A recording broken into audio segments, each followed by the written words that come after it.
Welcome to Anamika cartoon story channel. আজকে তোমাদের যে গল্পটি বলবো সেটি হলো বিবাহ পার্ট 3। পরদিন কাব্যা কলেজে এসে বিক্রমকে কাল ঘটা সব ঘটনা খুলে বলে। তখন বিক্রম বলে, পায়েল এতটা করবে আমি ভাবতে পারিনি।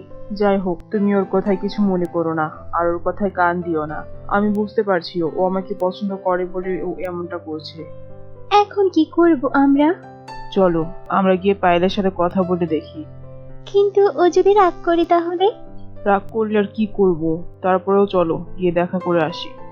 বিক্রম আর কাব্যা পায়েলের কাছে যায়। পায়েল বিক্রমকে দেখেও না দেখার ভান করে। তখন বিক্রম বলে, পায়েল এখনো রেগে আছো?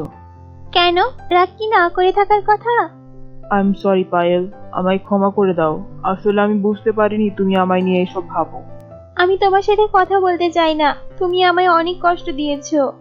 I am sorry Payel. আমার সাথে তুমি কথা বলবে না, সরে যাও এখান থেকে। এই বলে পায়েল ওখান থেকে চলে যায়।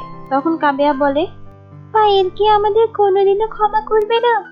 তুমি চিন্তা করো না, পায়েল আমার ছোটবেলার বন্ধু, ওকে আমি মানিয়ে নেব। এখন তুমি শুধু আমাদের ভবিষ্যতের কথা ভাবো। আমাদের রিলেশনটা কতটা কমপ্লিকেটেড না বলো?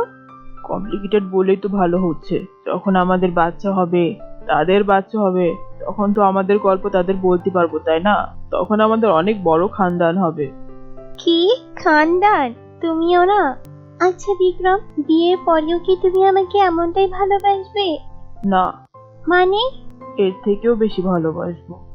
এটা শুনে কাব্যা একটু লজ্জা পেয়ে যায়। আর তারপর বিক্রম বলে, আচ্ছা কাব্যা, তুমি এখানে একটু দাঁড়াও, আমার কিছু কাজ আছে, আমি এক্ষুনি সেরে আসছি। আমার বেশিক্ষণ সময় লাগবে না।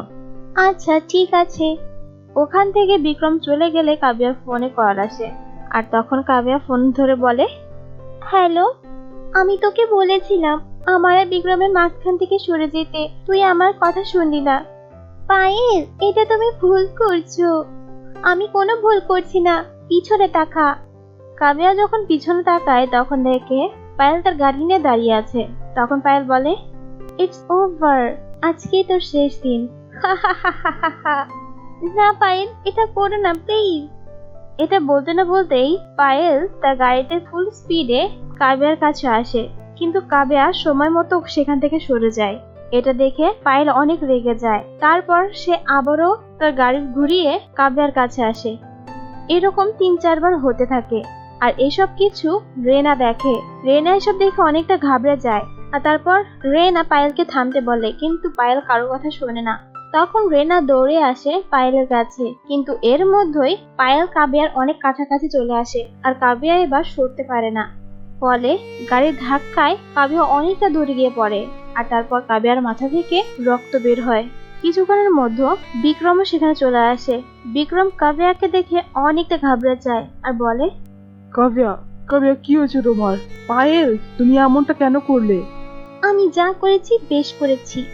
বিক্রম তার সাথে আর কোনো কথা না বলে কাব্যাকে নিয়ে হসপিটালে চলে যায়। হসপিটালে আসার পর কাব্যার ইমার্জেন্সি ট্রিটমেন্ট শুরু হয়ে যায়। আর বাইরে বিক্রম খুব কান্নাকাটি করছিল। তখন তার বাবা তার কাঁধে হাত দিয়ে বলে, রিল্যাক্স বাবা, সব ঠিক হয়ে যাবে। সেখানে পায়েলের সব পরিবারও ছিল, কিন্তু পায়েল ছিল না। সে কিছুক্ষণ পরে আসে আর সবকিছু দেখে সে তার মুখ খুলে কিছু বলার জন্য। তখন সোয়ারিয়াম বলে, এখান থেকে চলে যা, এখন এখানকার অবস্থা ভালো না, তুই পরে আসিস। এটা শুনে পায়েল যখন সেখান থেকে চলে যেতে চায় তখন বিক্রম পায়েলের হাত ধরে নেয় আর বলে, কোথায় যাচ্ছ তুমি? তোমার মনে হয় তুমি এখান থেকে এত সহজে যেতে পারবে? তুমি বলেছিলে আমার কাব্যাকে তুমি মেরে ফেলবে, আর মেরে দিলে। বিক্রম, আমি যা করেছি আমাদের জন্য করেছি। তুমি সব মিথ্যে বলছো, তুমি আমাদের জন্য নয়, তোমার জন্য করেছো। আমি কি করতাম বলো? ও আমাদের মাঝখানে এসেছিল। ও না, তুমি আমাদের মাঝখানে এসেছো। আমি তোমাকে আগেও বলেছি আমি তোমাকে ভালোবাসি না, কিন্তু তুমি আমার কোনো কথা শুনলে না, মেরে দিলে আমার কাব্যাকে। আই এম সরি বিক্রম, আমায় ক্ষমা করে দাও। তোমাকে তো আমি এইভাবে ক্ষমা করব না। তখন বিক্রম পুলিশকে ফোন করে। আর পুলিশ চলে এলে বিক্রম বলে, অফিসার, অ্যারেস্ট করুন একে, এ আমার ফিয়ন্সিকে মারার চেষ্টা করেছে। না প্লিজ না, বিক্রম আমায় ক্ষমা করে দাও, প্লিজ না। আরে বাবা, পাগল হয়ে গেল নাকি সব? আমার ছোট নাতিটা এসব না বুঝে করেছে, ছেড়ে দাও ওকে। নম্রতা বাদে ওখানে আর কেউই পায়েলের সাপোর্টে কথা বলছিল না। তখন পুলিশ পায়েলকে নিয়ে চলে যায়। তখন নম্রতা বলে, রাজবীর তুই কিছু কর, আমার নাতিটাকে ধরে নিয়ে গেল। কিন্তু রাজবীর কোনো কথা বলে না, সে চুপচাপ থাকে। আর কবিরও কিছু বলে না। তখন নম্রতা কবিরকে বলে, আমি যাচ্ছি আমার নাতিকে ছাড়াতে, তোদের তো মনে মায়া দয়া নেই। ছোট মেয়েটা ভুল করে ফেলেছে আর তোরা সেটা ধরে বসে আছিস। রাজবীর চল তাড়াতাড়ি। এই বলে নম্রতা রাজবীরকে নিয়ে ওখান থেকে চলে যায়। অন্যদিকে জেলে পায়েল কান্নাকাটি করছিল। তখন নম্রতা তার নাতনিকে সান্ত্বনা দিচ্ছিল। অন্যদিকে রাজবীর পায়েলের বেলের ব্যবস্থা করছিল। পায়েলের বেল হয়ে গেলে পায়েলকে নিয়ে তারা বাড়ি চলে আসে। হসপিটাল থেকে পায়েলের বাড়ির সবাই চলে আসে, কিন্তু কবির ওখানেই থেকে যায়। পরদিন কাব্যার জ্ঞান আসে আর তার চোখ খুলে দেখে বিক্রম তার পাশে বসে আছে। তখন সে বিক্রমকে দেখে অনেক খুশি হয় আর বলে, আমি জানতাম তুমি আমাকে বাঁচিয়ে নেবে। আমি তোমাকে কিছু হতে দিতে পারি না কাব্যা, তোমার কিচ্ছু হবে না আমি বেঁচে থাকতে। পায়েল কোথায়? ও ঠিক আছে তো? তুমি এখনো ওর কথা ভাবছো? শোনো, ওর কথা ভাববে না। একটু পরে পুলিশ আসবে আর তোমার সাথে যা যা হয়েছে সবকিছু খুলে বলবে। পায়েলকে এভাবে আমি কোনোদিনও ছেড়ে দেবো না। ওর কত বড় সাহস হয়েছে, ও আমার হবু স্ত্রীকে মারতে চায়। তখন কাবেয়া দেখে গেটের কাছেই কবির আর সারিকা দাঁড়িয়ে আছে আর তারা কাব্যার দিকে অনেক আশা ভরা চোখে তাকিয়ে আছে। কিছুক্ষণের মধ্যে পুলিশও সেখানে চলে আসে আর পুলিশ কাব্যাকে জিজ্ঞাসা করে কি হয়েছিল। তখন কাব্যা বলে, আসলে আমার অ্যাক্সিডেন্টের পিছনে পায়েলের তেমন কোনো হাত নেই। আসলে ওর গাড়ির ব্রেক ফেল হয়ে গিয়েছিল, যার কারণে ও ব্যালেন্স ঠিক রাখতে পারছিল না। আর ভুলবশত আমি ওর গাড়ির সামনে চলে এসেছিলাম, এর জন্য আমার এত বড় প্রবলেম হয়েছে। আসলে আমার অ্যাক্সিডেন্টের পিছনে ওর কোনো হাত নেই। এটা শুনে বিক্রম অনেকটা রেগে যায় আর বলে, তুমি এসব কি বলছো কাব্যা? আমি ঠিকই বলছি বিক্রম। এটা শুনে পুলিশ ওখান থেকে চলে যায় আর তখন সারিকা কাব্যার কাছে এসে বলে, তোমার মন অনেক ভালো মা। আমার মেয়ে এত বড় দোষ করলো, তারপরেও তুমি আমার মেয়েকে শাস্তি দিলে না। আন্টি আসলে ভুল তো আমারই, বলুন। আমি তো আপনার মেয়ে আর বিক্রমের মাঝখানে এসেছি। এসব তুমি কি বলছো? আমি জানি মা, তুমি যা বলছো সেসব ঠিক না, কিন্তু তুমি আমার মেয়েকে ক্ষমা করেছো, এর জন্য তোমায় অনেক ধন্যবাদ। আমরা কখনো তোমার এই উপকার ভুলতে পারবো না। আর তুমি আমাকে তোমার মা মনে করতে পারো আর আমার হাজবেন্ডকে তোমার বাবা। আমি আর আমার হাজবেন্ড তোমার বিয়েতে তোমার বাবা মায়ের মতো থাকবো। তুমি আমাদের বাড়িকে তোমার বাড়ি মনে করতে পারো। এটা শুনে কাব্যা অনেক খুশি হয়ে যায় আর বলে, থ্যাংক ইউ মা। কাব্যার মা ডাক শুনে সারিকাও অনেক খুশি হয়ে যায়। তারপর সারিকা আর কাবির বাড়ি চলে আসে। তখন কাবির পায়েলকে ডাকে, পায়েল, পায়েল, হ্যাঁ বাবা। তাড়াতাড়ি গুছিয়ে নাও, তোমার আজকেই ফ্লাইট, তুমি আজকে লন্ডন যাবে। কিন্তু কেন বাবা?